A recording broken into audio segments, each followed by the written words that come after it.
Seth Walder's a moron. No, he's not. No, he's a moron. He's able to put out an opinion out there. But then there's also irresponsible, moronic opinions solely for the sake of trying to sell papers Well, isn't that the idea? That nobody buys. Isn't that the Seth idea? Walder works for a dying dinosaur known as the Daily News. I know that. Whose subscription level is under a couple 100,000. They're irrelevant. So what do? They empower their non-talented writers to put out garbage columns and opinions solely for shock value, so that someone walks past a newspaper stand or goes into a shop and then it says, Tom Brady is a racist, and goes, well, I got to buy that for $1. And that's all the Daily News is. The New York Post, by the way, is pretty close to. It's a joke, really. We all know that they've always written at a third grade level. I've always appreciated that.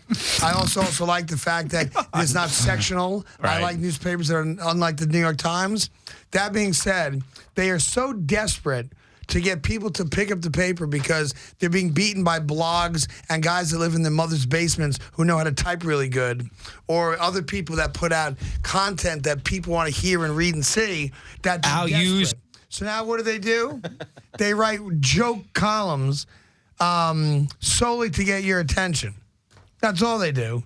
And it's all based in crap. You call them shock columns. They're shock writers, right? And it's not based on merit or believable facts or anything else. But where does Tom Brady's a racist now, right? Okay. Right. So, where does like the shock columnist and the shock jock, where do they intersect, or do they? They don't. The days of the shock jock, which was an overused term in radio anyway, are long gone. Would you say when you watch, like, say, Skip Bayless or Stephen A. Smith or somebody like that, aren't they like... That's just angry. No, that's not angry. That's actually calculated... entertainment. Attempts at entertainment. Shock jock! Those guys are really, really good at putting out, ridiculous opinions for the sake of, trying to get people to look at them. And they do a good job of it.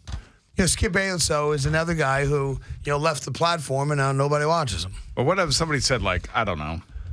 Go ahead. No, I'm here just we go. saying. You're going to point out something I said once in my career? I'm just wondering, how Kawhi Leonard, is not even the third best player on his team. I don't know. What does that